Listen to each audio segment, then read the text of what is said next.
Tadi kan Kesha bilang nih dari Sumatera ke Pulau Kalimantan gitu. Itu cara mentransmisikan kabelnya letaknya di mana gitu? Bagian tersusahnya juga pada saat penyambungan kabel fiber optik itu ketika penyambungan menggunakan mesin fusion splicer.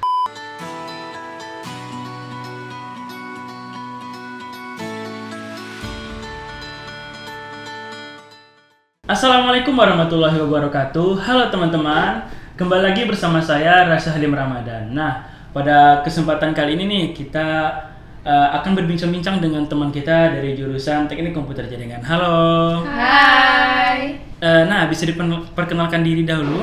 Perkenalkan, nama saya Alsa Janindani Ogis dari kelas 11 TKJ 2. Perkenalkan, saya Kesha Sabrina dari kelas 11 TKJ 2. Oke, bersama Alsa dan juga Kesha ya.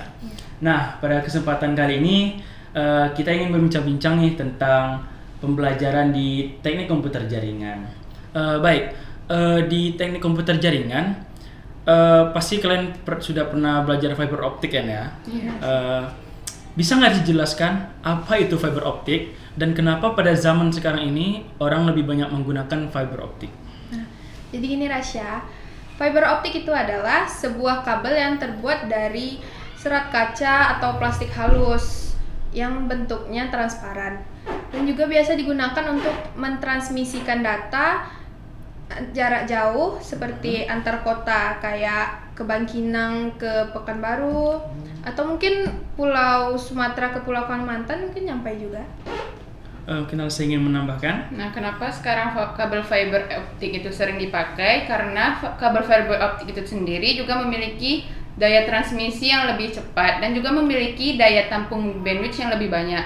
Dan juga kabel fiber optik itu sendiri juga memiliki tahan dari elektromagnetik. Nah, dari fiber optik itu sendiri juga tahan dari elektromagnetik karena dari pantulan cahayanya juga bisa lebih membuat lebih cepat transmisikan jaringannya.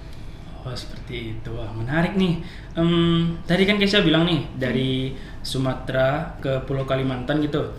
Itu cara mentransmisikan kabelnya letaknya di mana gitu? Oh, jadi mentransmisikan itu biasanya letaknya bisa juga di laut atau di dalam permukaan tanah juga bisa. Oh, bisa di situ ya? Iya. Oke. Nah, pertanyaan selanjutnya nih. Selama proses pembelajaran, apa saja sih kendala yang kalian alami dalam praktik fiber optik ini? Nah, Rasya, biasanya kendala yang kami alami di pelajaran kabel fiber optik itu biasanya pada penyambungan inti core-nya itu untuk dimasukkan ke dalam konektornya untuk diujikan melalui OPM atau di kabel VES alamnya. Oh, begitu. Ini Kesha ingin menambahkan? Ya, jadi ada juga kendala lainnya seperti kayak fiber optik ini kan mempunyai kabel yang serat kaca kan, jadi itu kan rapuh. Jadi itu bakal kalau kita tidak teliti dalam memegangnya mungkin akan patah kita pegang. Dan juga kabel fiber optik ini mudah terkontaminasi oleh debu atau kotoran. Oh, seperti itu ya.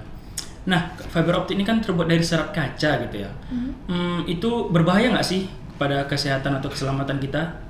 Nah, jadi gini, kalau terbuat dari serat kaca pastinya akan berbahaya, apalagi kalau kita tertusuk atau kena mata gitu kan.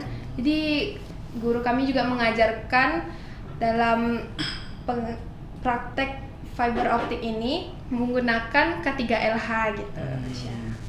Boleh tahu nggak sih gurunya siapa? Oh ya, guru yang ngajarin kami itu Pak Aris. Pak Aris, oke. Nah, selama praktek fiber optik ini, kalian biasanya melakukan praktiknya itu di mana? Itu biasanya kami prakteknya di lab Di fiber lab, optik. oh. Ya. Sekarang udah baru tersedia, soalnya juga udah lengkap semua alat dan bahannya. Oh, peralatannya gitu ya. Mulai dari tiang dan sebagainya. Sama untuk peralatan untuk keselamatan K3LH-nya tersebut. Oke.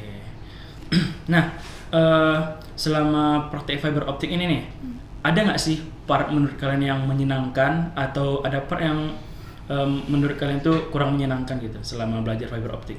Nah, kalau menurut saya sih yang paling menyenangkan itu di part bagian mengupas claddingnya dan juga di bagian mengupas inti jaketnya itu juga menyenangkan sih. Oke. Elsa? Dan bagian tersusahnya juga pada saat penyambungan kabel fiber optik itu ketika penyambungan menggunakan mesin fusion splicer.